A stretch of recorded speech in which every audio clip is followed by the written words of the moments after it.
刚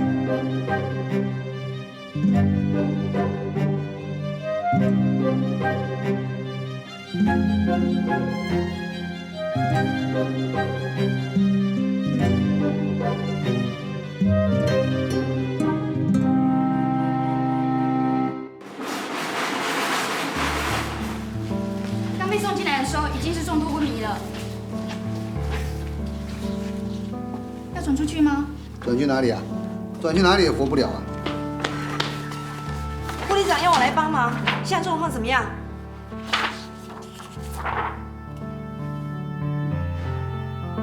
如果没有受伤，我看他的样子，头部应该受到严重的撞击啊。目前是瞳孔放大、重度昏迷、血压升高、心跳降低、呼吸频率不规则。以目前这样情况看起来的话，他的脑部应该是受到了震荡一类的伤害所引起的脑水肿，进而引起了颅内的脑压升高，情况非常的不乐观。家属哦，都通知了，应该在路上。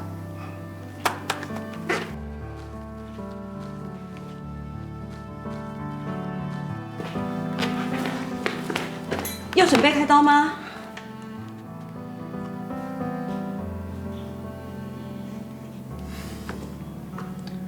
照理说啊，要治疗颅内脑压升高，就必须要做开颅减压手术。不过，目前我们医院里面没有这项手术，整个台中地区都没有。如果要转出去，根本就来不及了。那怎么办？有没有别的办法？他还那么年轻，而且他还在呼吸，哎。如果有办法，肖医师当然不会袖手旁观啊。对不起。有一个办法，什么方法？可以做脑脊髓液引流减压手术。我马上去准备。等一下，肖医师都还没下医嘱呢。他只有20几岁，看起来身强体壮，应该可以撑得过去。先去准备吧。可是，我知道，等家属来了以后，我会告诉他病情以及治疗中的风险。等他们签了字以后呢，我们再进行。我先去准备好了。赵总为家属，阿威，阿威妈来，阿威。先不要碰触他，他现在头部受到严重的撞击，不要碰他啊，不要碰他。这位是肖医师。医师，我的孩子到底怎么了？他有没有要生命危险？哪里受伤了？是怎么回事？到那边去，我解释给你听，好吧？阿威，妈妈在叫你呀。就算家属同意，肖医师没必要担这样的责任，为什么？风险太大了。3万现在受到严重的创伤，医生只能用一些外在的状况来判断他的病情。至于他的脑内真正发生什么事情，目前的医疗科技也没有办法直接证实。所以，肖医师说他脑压升高，也只是一种推测。就算是肖医师推测正确，但这是种急症，要治疗也要神经外科来做专门的减压手术才行。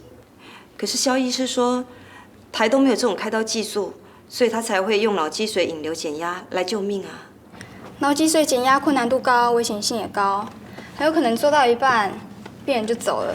可是只要有希望，就是要试啊，总比现在这样子好吧？问题是，如果就这样子断气，家属会认为是车祸造成的，不会说什么。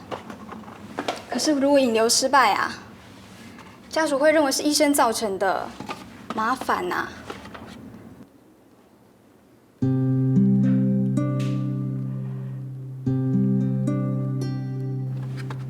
准备吧。好。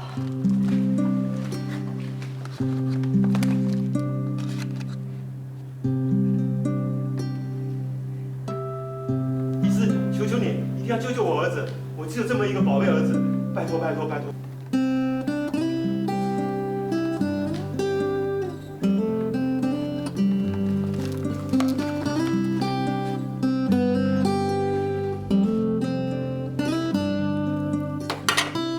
好了，今天就抽这么多了。好像还有很多哎，为什么不把它抽干净啊？你是医生还是我是医生啊？我最讨厌人家指挥我了。对不起，你今天已经说2次对不起了，我不希望再听到第3次。对不起，我知道了。今天就到这样啊，明天呢再看情况，决定看要不要再抽。好。你真是话太多嘞。我只是想知道为什么不把它抽干净。当然不能一次抽完啊！如果抽得太快啊，然后组织会塌陷，这样就没救嘞。肖医师很难拿捏这分寸的，你还质疑他？那他也可以好好说嘛。其实他已经够宽待你了。是吗？是啊，可能你刚从台北来，作风比较大胆，在我们这边啊，通常只有医生问题，护士只有回答或是重复医生吩咐的份。你刚才一到急诊室来，就是问东问西的，还是要肖医生想办法救伤患。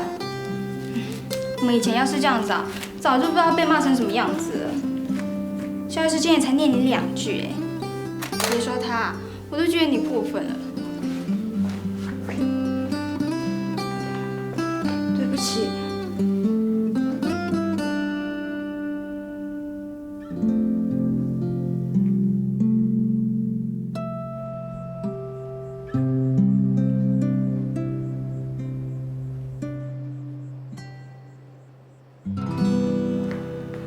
肖医师好。 2011颅内出血的病患对药物反应怎么样？各项指数都稳定，只是还在昏迷当中。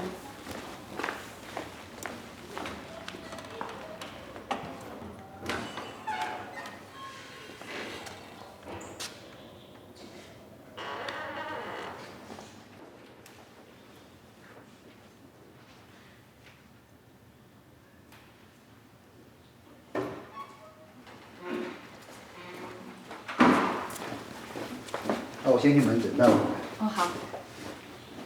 春兰啊，201的病患还要再做脑脊髓液引流。肖医师说你上次做得很好，要你继续支援。全部的治疗过程呢，都希望你能够参与。你好好学啊。哦。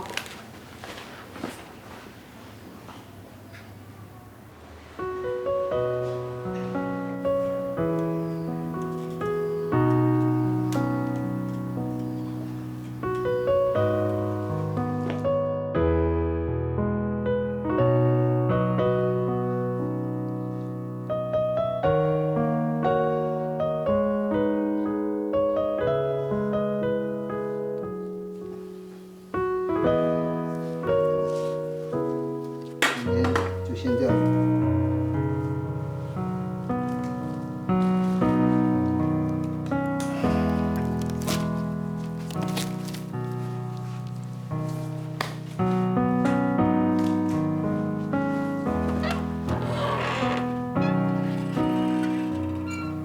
艾小姐，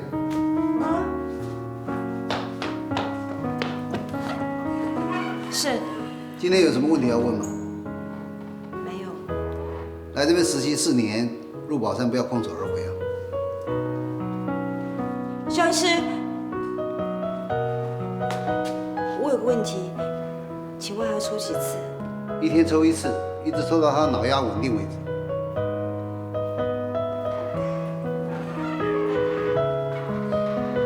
还好，你男朋友现在亮够相了，要不然肖医师这么关照你，还真是会引起一番讨论呢。我去请家属进来。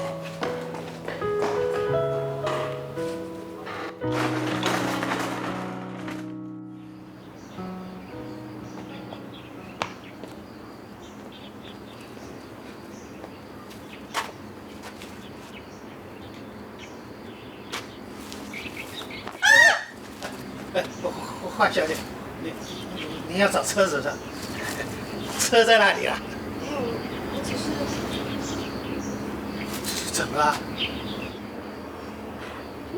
我只是怎么了？脸都红了。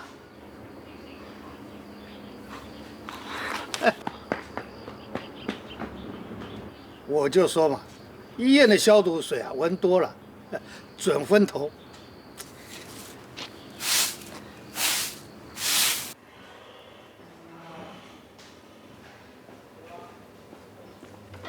护士小姐，请等一下，请等一下。怎么啦？我看见，我太太的意思说，她看见我们的儿子啊，眼睛睁开了一下，我没看见，所以我不晓得。我没有看错，我真的看见了。他绝对没有看错了。你们两位先不要激动，因为肖医师一直在注意他的状况，也帮他做颅内减压，所以这不是没有可能啊。不是没有可能，所以是有可能。没有，两位你听我说，我们还要观察他的状。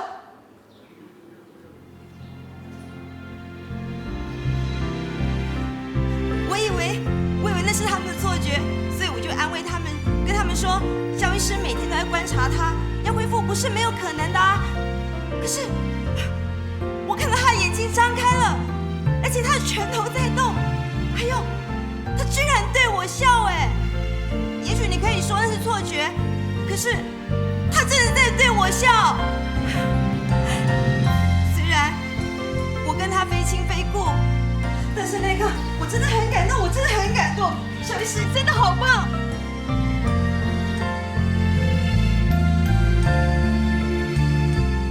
医护人员不应该这么激动，对不起。我说了第3次对不起。这次你可以不用说对不起。医护人员如果能够视病如亲的话，那是最高境界。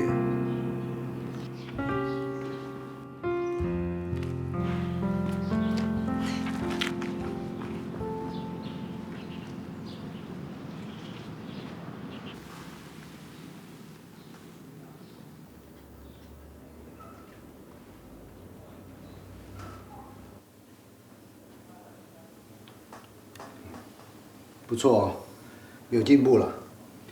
他对环境啊有些微的感应，然后呢也可以感觉到痛，眼睛也睁开了。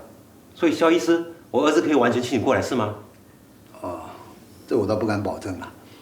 不过他能够从重度昏迷到中度昏迷啊，已经算是有很大的进步了。谢谢谢谢。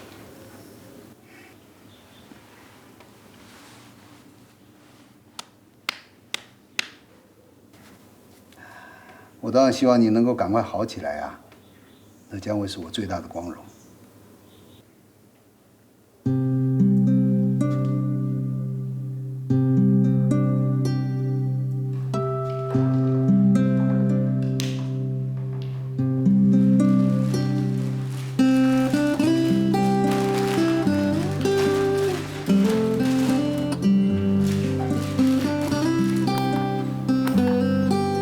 肖医师。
阿姨上吐下泻吗？什么时候开始的？早上。吐了几次？一次。好。那肚子拉了几次？拉了7、8次，人都快虚了。我想可能是昨天晚上我吃的那个蚌壳，大概是天气太热了，一定是不新鲜了。没关系，我先帮你量一下体温，看有没有发烧啊。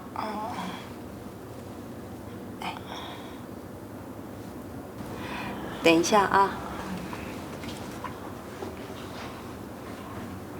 你手好轻哦。病人来这里就是因为不舒服，如果我们再出手出脚，病人就更难受了。我们不能造成病人任何的负担。小姐啊，你贵姓啊？我姓范，叫范春兰。来几年啦？3年了。我从台北分发到这里，要做满4年才行。这样子那你喜不喜欢台东呢？喜欢啊，这个地方很淳朴。是啦，我们这里是很淳朴，不过你不觉得太单调了吗？不会啊，我这个人很简单，很适合这样的生活。我来看一下，好了，36度8，还可以。你等一下，医生马上就来看你了哈。不是，阿姨，阿姨你怎么了？来，阿姨，阿姨你怎么了？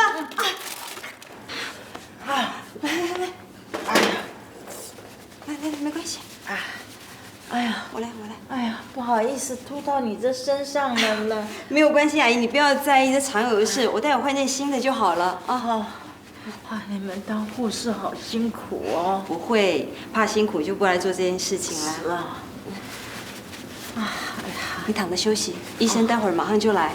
你先躺着休息一下。你赶快去换衣服啊。等一下哈。好。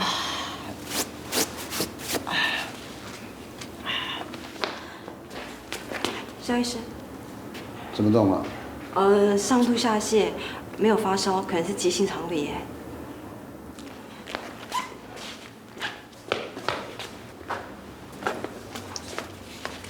肖，妈，你怎么会在这里啊？没事啦，我只不过是吃坏肚子而已，不会有事的。护士小姐，是，帮我找这里的大夫来啊。现在就是肖医师在值急诊呢。哎呀，我就是不想麻烦他，他很忙的。要不是我难过的受不了，我才不到医院来的。生病了本来就是要到医院来啊。阿姨，肖医师一天到晚在医院忙，难得你给他一次孝顺的机会，你就让他好好的看你的病吧。你看，他衣服那个是我刚刚不小心把它吐到的耶。对不起。没有关系啊，肖医师，你干嘛跟我说对不起？我们都是医护人员，你应该跟我站在同一条线上，好好的安慰病人才对啊。妈，看到了没有？这是医院里面唯一会指责我的护士。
把我这衣服送去给人家。啊，家里生活费都有我，不要再帮人家做衣服了吧。眼睛不好，车衣服很伤的。我早就不跟人家做啦，这是要送给人家的。谁呀？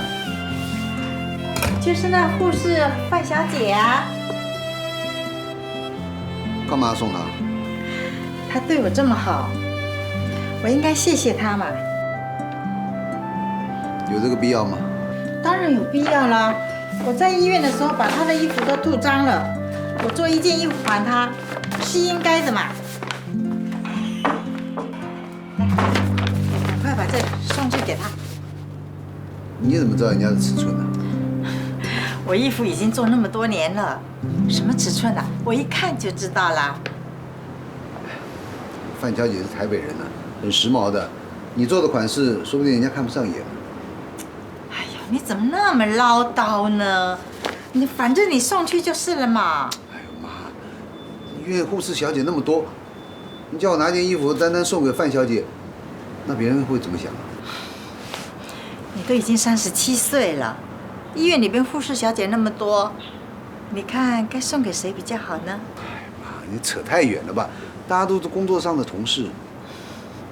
我还是觉得范小姐比较好。她是很好，你也不要想太多，人家已经有男朋友了。啊？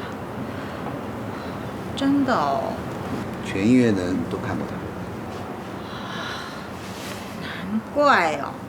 我说嘛，那么好的小姐，我儿子竟然会没看到。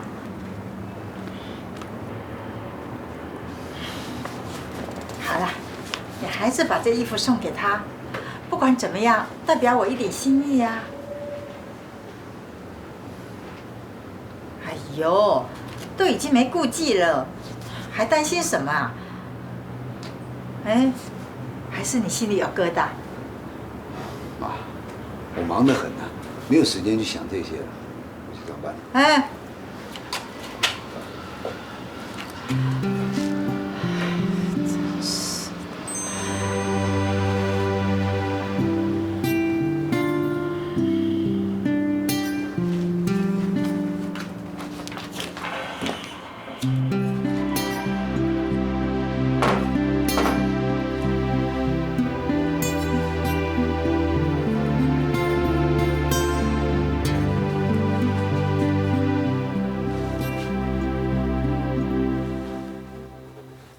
需要什么吗？你去。菲菲，好久不见了！菲菲，恭喜恭喜！我送喜饼来给大家吃。跟万医师终于修成正果了。这可是高雄最好吃的一家饼店哎，也是最贵的。不过他就说要挑最好的啊。哎呦，好命哎！嫁到医生世家，后半辈子唯一要担心的事情就是脖子上的金链子太重了，怎么办呢？哎呦，你们不要这样讲嘛！你们不也都很好吗？就像你跟我们的总务主任呢。哎呦，他对我很好啊。哎，我原来一直以为你会跟肖医师哎。哼，等他好比等植物人醒来，难呢。哎呦，哎，算算肖医师也36、7了吧？不知道还要拖什么？啊，对啊。哎，春兰，你也快满4年了，回台北以后，应该很快就会听到你的好消息了吧？什么好消息？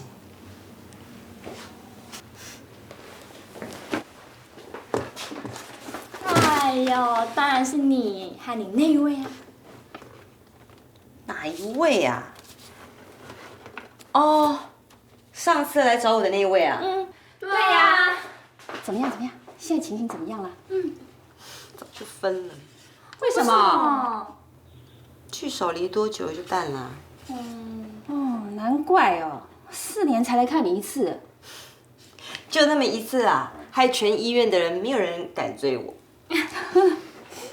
我看你现在要回去了，也别指望这里有人追你了。免得又聚少离多，还是啊回台北去重新开始吧。哎，菲菲，我们下礼拜要聚餐，替春兰饯行，你一块来吧。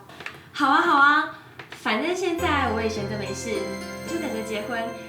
有任何活动，就算我一份，我一定会到的哦。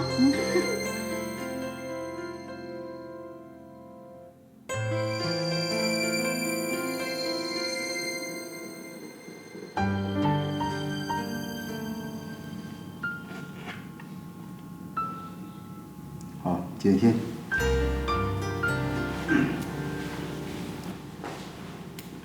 春兰，那人气才装好你就要走，能不能不走啊？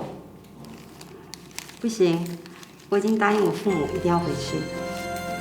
晚上7点在秀山楼替春兰饯行，各位别忘了。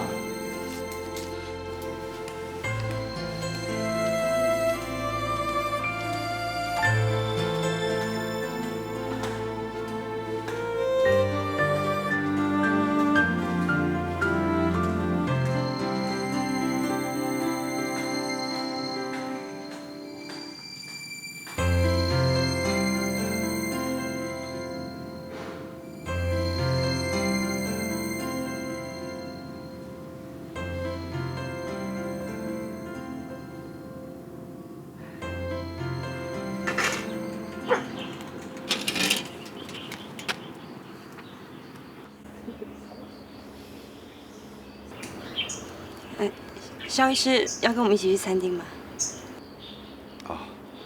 我不去参加你的饯行了。我这个人呢，天生不喜欢热闹，去了呢，反而会扫你们的兴。他们都以为你会去。他们都怕我，没有人希望我会真的去参加的，所以我不去了。你们好好放松，自己去玩吧。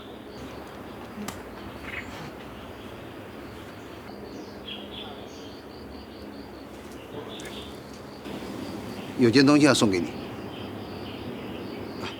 其实是我妈要送给你的。她很挂念上一次吐在你身上，心里过意不去。他真的没有必要这么做。我也是这么觉得。可是当她知道你要离开了，说什么要叫你把这件洋装收下来。洋装？他送我一件洋装？你就收下吧，照你尺寸做的。别人也不能穿的。我的尺寸？他看过的人呐，就能够抓出尺寸来。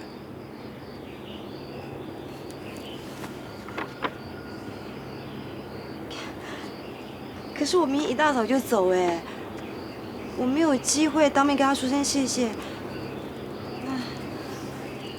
那你留下地址给我，我写封信跟他说声谢谢好了。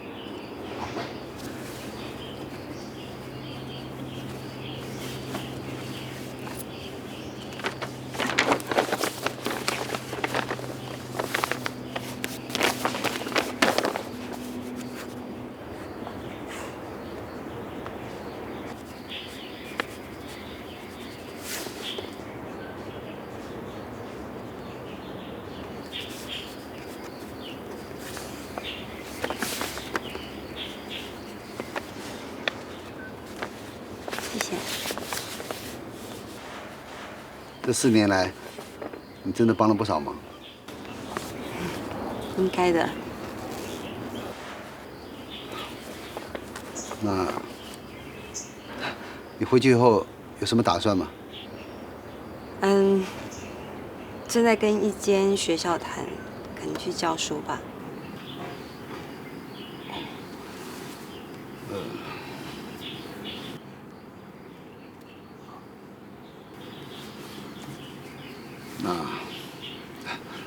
那祝你一切顺利了。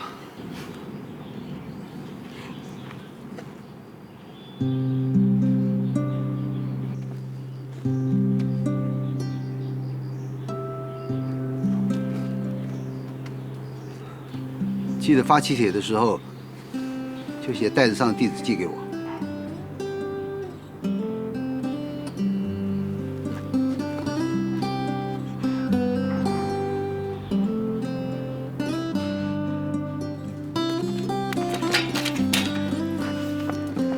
张医师，会算命啊？我怎么不知道自己要发喜帖？医生大都不相信算命的。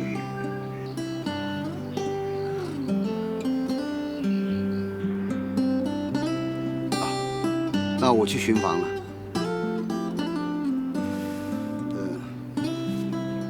有机会回来看一看。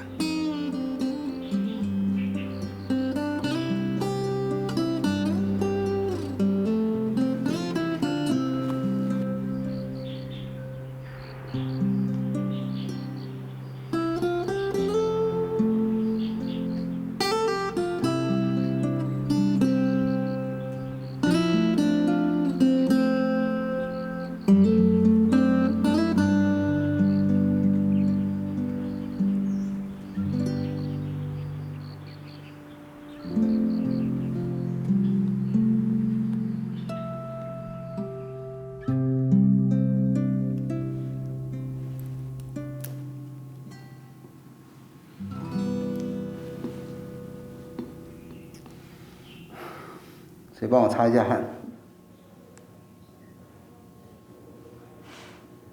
那我就把冷气开强一点。小姐，帮个忙好吗？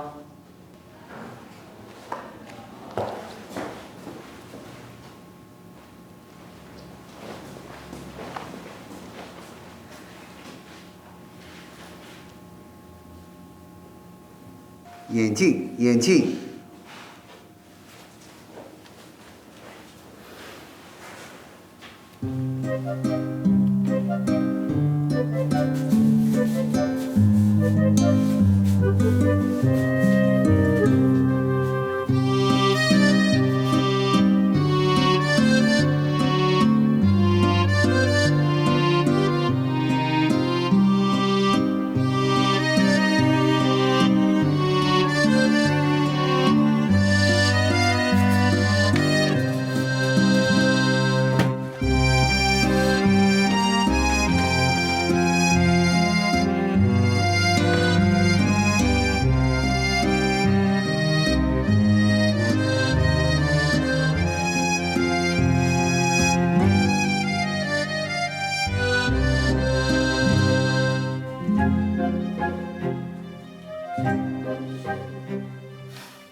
好，伤口呢愈合的差不多了啊，也已经干了。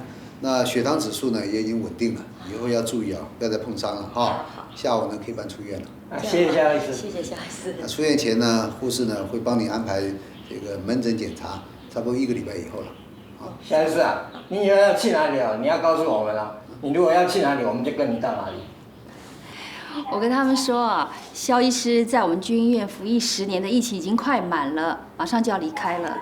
肖医师，你不要离开台东啦，台东这边的医生已经很少了哎。我啊当然不会离开台东了，台东医生少，山中无老虎，猴子称大王嘛。肖医师，你太客气了，以你的技术啊，走到哪里都没有问题的啦。有问题的，我这个人不喜欢热闹，到大城市里面呢，我会透不过气来，没有办法生存的。到大都市才能赚大钱啊！钱呢，我用的不多，钱呢是赚之有道啊，用之有道就可以了。所以我想啊，我大概永远跟不上时代吧。那是因为肖医师还没结婚，一人吃全家饱。等你结婚有了家庭哦，可不一样喽。我想永远都是一样的吧，所以说我才会娶不到太太啊。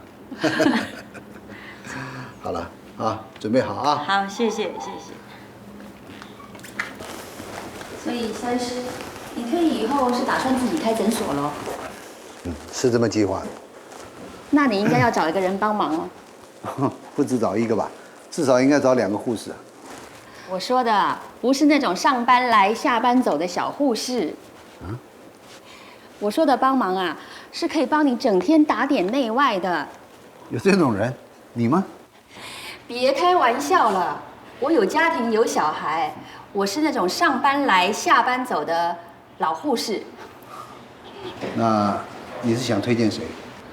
有一个人选，春兰。范春兰。对呀，她经验丰富，做事又认真，而且还跟你工作了4年，也算是很有默契的啦。我觉得他是最佳的人选了。哎，对，他是一个不错的人选，可惜现在人不在台东了。就想办法把他找回来呀。不可能的啦，她男朋友不会再答应她回到台东了。男朋友？大家都看过啊，几年前到过医院来找过她。哦，那个早就吹了。我是没有听春兰说过了。这种事本来就不好说嘛，而且他也没有机会跟你说啊。是开刀的时候说呢，还是巡房的时候，还是急诊的时候说啊？都不对嘛。也对了。怎么样，是一个好人选吧？啊？我说，范春兰适合帮忙你开诊所吧？哦，那当然，当然非常适合。谢谢你提供一个这么好的意见。你有没有他电话？没有哎，我只有他台北的地址。可是上次他写信跟我说，他要到台中去教书了，所以现在到底人在哪里，我也不知道。既然是好人选，就想办法把他挖回来呀。对。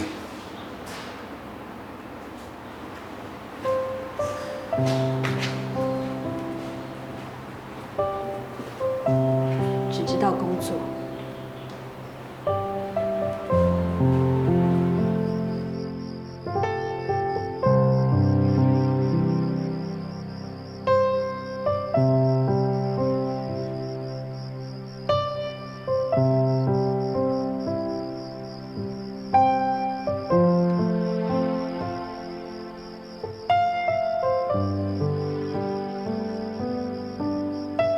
这种事本来就不好说嘛，而且他也没有机会跟你说啊。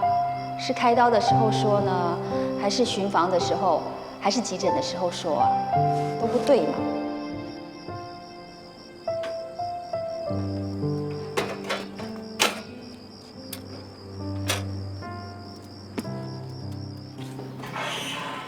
爸，来啦，你还没睡啊？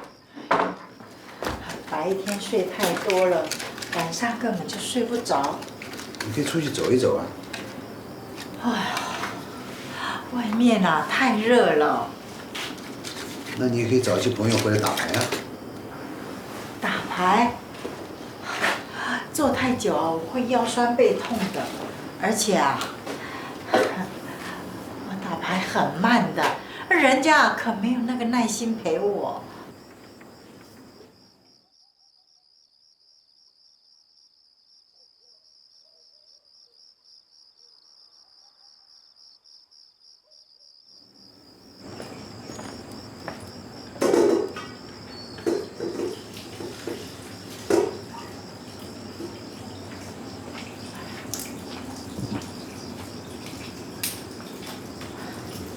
不用担心啊，自从你爸走了以后啊，我已经习惯一个人了。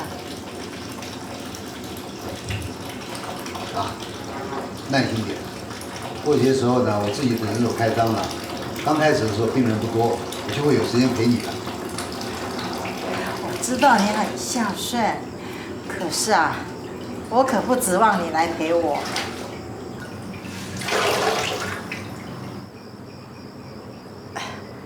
我说这个话不是怪你，做医生的嘛，本来就是属于病人的，我可不想跟那些病人来争你呀。不过你要是能够找个对象来跟我聊聊天，哎，那倒挺好哎。啊，对了。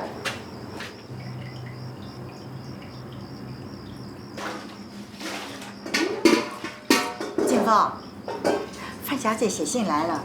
哦，她一定是写信来谢谢你送她衣服的。才不止这样子，她还问你呢。问我什么？